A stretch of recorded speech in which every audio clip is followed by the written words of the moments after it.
ఇక శ్రీకాకుళం జిల్లా బందపల్లి బాలికల గిరిజన ఆశ్రమ పాఠశాలలో ఓ టీచర్ అరాచకం వెలుగులోకి వచ్చింది. ఇద్దరు విద్యార్థులు ఆమెకు కాళ్ళు పడుతున్నట్లు ఒక వీడియో వైరల్గా మారింది. దీనిపై ఆగ్రహం వ్యక్తం చేస్తున్నారు స్థానికులు. పిల్లలకు చదువు నేర్పించాల్సిన టీచర్ కాళ్ళు పట్టుకోవడం ఏంటని ప్రశ్నిస్తున్నారు. ఇప్పటికే దీనిపై ఉన్నతాధికారులు షోకాజ్ నోటీసులు కూడా జారీ చేశారు. కాలు బెనికి కింద పడిపోయిందని, దాంతో పిల్లలు వచ్చి సాయం చేశారంటూ ఆ టీచర్ చెప్పుకొస్తోంది.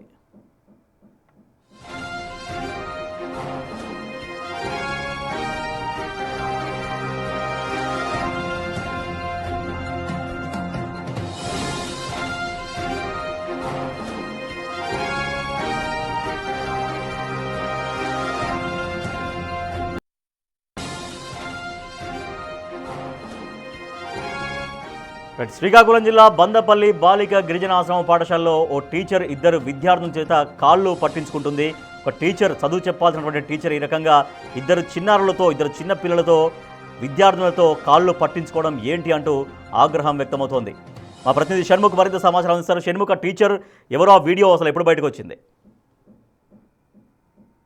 అయితే శ్రీకాకుళం జిల్లా మలిపిట్టు మండలం బందపల్లి బాలికల పాఠశాలలో ఈ ఘటన చోటు చేసుకున్నటువంటి పరిస్థితి. అయితే టీచర్ ఇద్దరు పిల్లలతో కాలు పట్టించుకుంటున్నటువంటి ఫోటోతో పాటు మొదటి ఫోటో వచ్చింది. ఆ తర్వాత వీడియో కూడా రిలీజ్ అయినటువంటి పరిస్థితి. ఆ వీడియోని బయటకు వచ్చిన తర్వాత చాలా మంది ఆగ్రహం వ్యక్తం చేస్తున్నారు.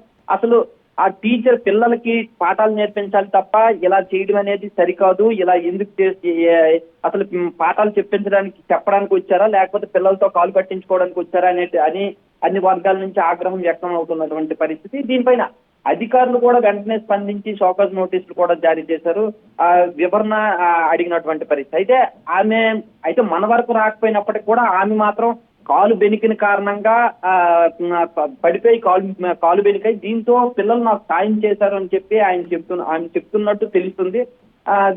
దీనిపైన ఏదేమైనప్పటికీ కూడా అది కాలు బెనికినప్పటికీ, కాలు బాగులేనప్పటికీ కూడా పిల్లలు అలా చేయడం ఎంతవరకు కరెక్ట్, పిల్లలతో అలా చేయించుకోవడం ఎంతవరకు కరెక్ట్ అనేది కూడా ఒకసారి ఆలోచించాల్సినటువంటి పరిస్థితి ఉంది. Rajesh, right, thank you Shanmukh. పిల్లలతో కాళ్ళు పట్టించుకున్నటువంటి టీచర్ ఉదంతం వెలుగులోకి వచ్చింది. శ్రీకాకుళం జిల్లాలో ఒక గిరిజన ఆశ్రమ పాఠశాలలో ఇద్దరు విద్యార్థుల చేత టీచర్ కాళ్ళు పట్టించుకుంటున్నటువంటి వీడియో బయటకు రావడంతో ఒక్కసారిగా తీవ్రంగా ఆగ్రహం వ్యక్తం చేస్తున్నారు స్థానికులు కావచ్చు, గురుకుల పాఠశాలలో చదువుతున్నటువంటి విద్యార్థుల పేరెంట్స్. ఒక టీచర్ అయి ఉండి పిల్లలకి విద్యాబుద్ధులు నేర్పించాల్సినటువంటి టీచర్ ఈ రకంగా కాళ్ళు పట్టించుకోవడం ఏంటంటూ ఆగ్రహం వ్యక్తం చేస్తున్నారు. అయితే కాలు బెనికి కింద పడిపోవడంతో సాయం కోసం ఆ విద్యార్థులు తన కాళ్ళు పట్టారంటూ టీచర్ చెబుతున్నటువంటి పరిస్థితి.